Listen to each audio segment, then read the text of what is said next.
In this video, we'll discover about the importance of joint health. Every time you sprint to catch the bus, score a point against your opposing team, or shoot pool with friends, you're using your extremely functional musculoskeletal system. This means a combination of bones, joints, and muscles get you going where you want to go. But muscles and bones don't work alone.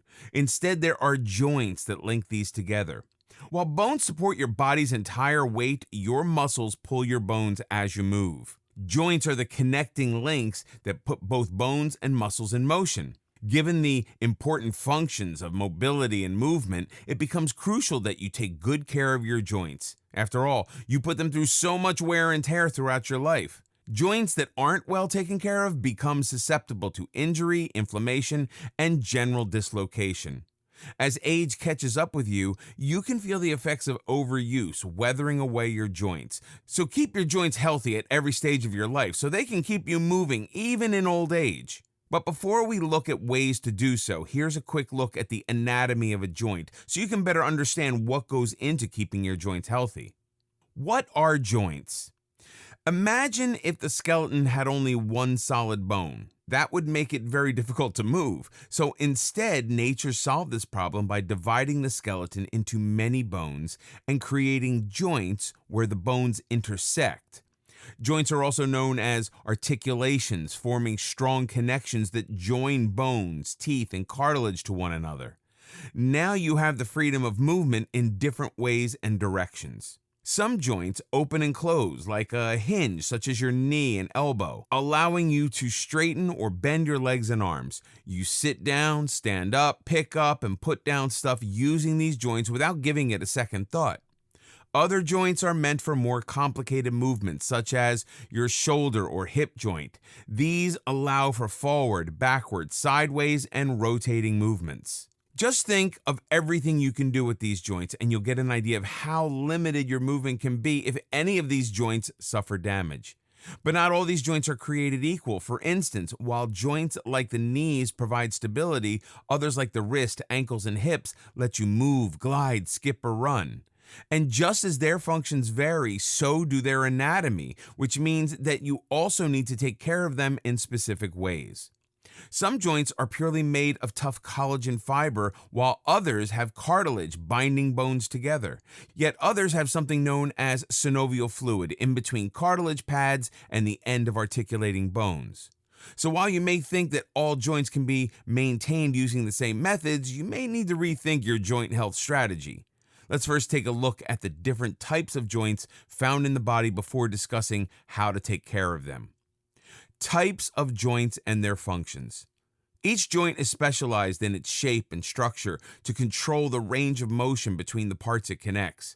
For easier understanding, you may classify joints based on the function they perform or how much movement they allow. You can also do the same based on the structure of the joint or the material that is present in the joint. This means looking at how the bones are attached to one another. Both categories will let you divide joints into three broad classes. 1. Immovable or fixed joints. These are typically fibrous joints that are held together by dense fibrous connective tissue. Think about the bony plates of the skull to get an idea. There are links or joints between the edges of the plates made of fibrous tissue. The point is to make them immovable and protect the brain. 2. Slightly movable or cartilaginous joints. There are bones that are held together by cartilage and allow for some degree of movement. An example could be the spine, where each vertebra is linked by cartilage. With this arrangement, every vertebra moves in relation to the one above or below it, giving the spine its flexibility. This lets you bend forward, backward, or sideways without straining your back. 3. Freely movable or synovial joints. This third type is the most abundantly found in the body. Here, joints have a synovial cavity that contains a fluid. This synovial fluid lubricates the areas that help the joints move easily. This type of joint allows the greatest range of movement, letting you propel yourself in just about any direction. Examples include your elbows, knees, hips, and shoulders, among others. Synovial joints can further be divided into 6 types, including the following: hinge joints, such as the fingers and toes, ball and socket joints, such as the shoulders and hips, pivot joints, such as the neck, gliding joints, such as the wrist, saddle joints, such as the thumb, planar joints, such as the ankle. Healthy versus painful joints. Unlike many other health conditions where it's not always possible to detect early warning signs of wear and tear, your joints are a different story. In fact, one of the first places where you feel your age is in your joints.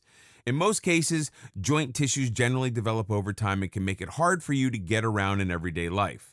When things are going well, you won't feel any discomfort or pain, but if your joints start to give way, you may experience some of the symptoms discussed here. The foremost among these is experiencing joint pain.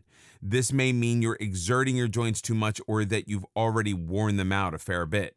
If your joints become sore or tender to touch, it could indicate possible internal inflammation. Remember that inflammation isn't always visible to the eye and may continue for a while internally before symptoms become apparent externally. Likewise, if you experience slow mobility and movement because your joints hurt, consider it another red flag. And if your joints offer little flexibility with reduced range of motion, you may want to get a professional's opinion. Another telltale sign of joint health deterioration is creaking joints. If you hear clicking, creaking, or cracking sounds, or feel that your joints grate every time you move, you should become concerned about possible joint damage. Plus, you should also beware of your joint health if you happen to be overweight. Among other things, excessive weight is also associated with increased inflammation, a leading cause of joint discomfort. If your work involves taxing your joints, such as lifting heavy objects or even sitting for prolonged periods, you can start to develop joint issues as well.